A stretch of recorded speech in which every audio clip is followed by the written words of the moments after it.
आराध्या को भी कोरोना संक्रमण हो गया। कोरोना वायरस ने सबसे ज्यादा कहर देश की राजधानी दिल्ली और आर्थिक राजधानी मुंबई में बरपाया और अब मुंबई से ही एक चौंका देने वाली खबर वायरल हो रही है। सोशल मीडिया पर एक तस्वीर को लोग वायरल कर रहे हैं। इसके कैप्शन में लिख रहे हैं, महाराष्ट्र में एक व्यक्ति को हल्की सी सर्दी बुखार खांसी हुई तो चेक करवाने गया तो उसे पॉजिटिव बताकर जबरदस्ती भर्ती कर दिया। फिर अचानक उसकी मृत्यु हो जाती है और पूरी बॉडी पैक करके जलाने की तैयारी की जाती है। फिर परिवार की जिद पर जब बॉडी खोली जाती है तो शरीर के सारे अंग गायब। क्या कोरोना महामारी की आड़ में मुंबई के कुछ अस्पतालों में मानव अंगों की तस्करी का गोरख धंधा चल रहा है? इस वायरल खबर में 2 दावे किए जा रहे हैं। उसके मुताबिक पहला दावा ये कि मुंबई के अस्पतालों में कोरोना के नाम पर मरीजों को जबरन भर्ती किया जाता है। दूसरा दावा ये कि कोरोना मरीज के शरीर से कई अंग गायब हो रहे हैं। इन तस्वीरों के जरिए दावा किया जा रहा है कि मुंबई के अस्पतालों में कोरोना मरीजों के मानव अंगों की तस्करी हो रही है। इस वायरल दावे की हकीकत पता लगाना हमारे लिए बहुत जरूरी था, लिहाजा हमने इस दावे का वायरल टेस्ट किया। पड़ताल में हमने पाया कि कोरोना मरीजों के अंगों की तस्करी का ये वायरल दावा फेसबुक से लेकर ट्विटर तक हर जगह छाया हुआ है। हमारी पड़ताल में ये भी सामने आया कि इस मामले को सबसे पहले फेसबुक पर राहुल आर के भारतीय नाम के यूजर ने 20 जुलाई को पोस्ट किया था। इस पोस्ट में भी दावा किया जा रहा था कि मुंबई के स्थित गोराई के एक शख्स को हल्का बुखार खांसी होने पर अस्पताल में जबरन भर्ती कर लिया गया। अस्पताल में मौत के बाद जब उसका शव परिवार वालों को सौंपा गया तो कई अंग गायब थे।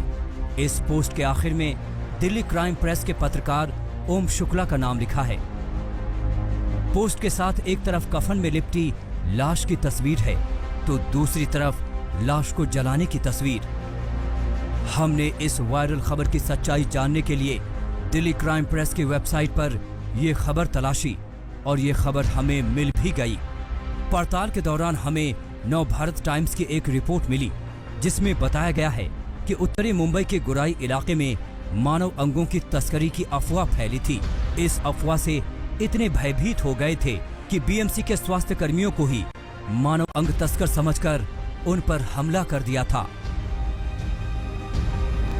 हमने मुंबई नॉर्थ रीजन के एडिशनल सीपी दिलीप सावंत से इस बारे में बातचीत की तो उन्होंने कोरोना महामारी के बहाने मानव अंगों की तस्करी की वायरल खबर को अफवाह बताया।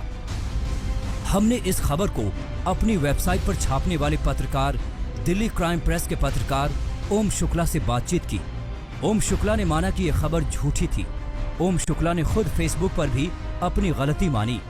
हमारी अब तक की पड़ताल में मानव तस्करी का दावा तो झूठा निकला, लेकिन हमें ये पता लगाना था कि आखिर ये तस्वीरें हैं कहाँ की। हमें फेसबुक पर एक कोशिश ऐसी भी एनजीओ का पेज मिला जहां ये तस्वीरें मिली। अब हमारे सामने सारी कहानी खुल चुकी थी। ये तस्वीरें लखनऊ की हैं, जिसमें एक बेसहारा महिला का अंतिम संस्कार किया जा रहा है। इस महिला की लखनऊ के सरकारी अस्पताल में मौत हो गई थी। सामाजिक कार्यकर्ता वर्षा वर्मा ने इस बुजुर्ग महिला का अंतिम संस्कार करवाया था। पड़ताल में हमने ये भी पाया कि सामाजिक कार्यकर्ता वर्षा वर्मा ने दिल्ली क्राइम प्रेस वेबसाइट के खिलाफ मुकदमा भी दर्ज करवा दिया है। हमारी पड़ताल अब पूरी हो चुकी थी। हमारे वायरल टेस्ट में कोरोना मरीज के मानव अंगों की तस्करी का दावा फेल हो गया। ज्योति द्विवेदी, वायरल टेस्ट टीम, आज तक।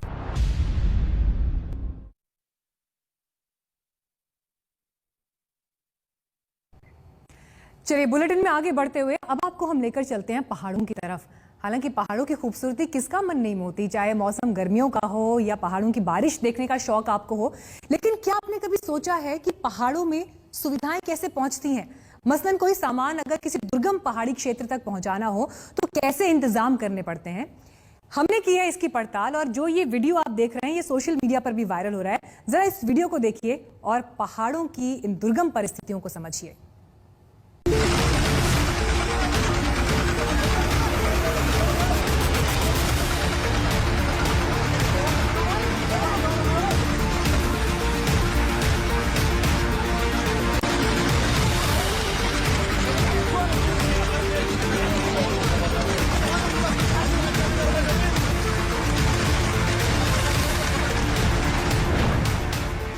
कभी आपने ट्रैक्टर को सीढ़ियां चढ़ते देखा है?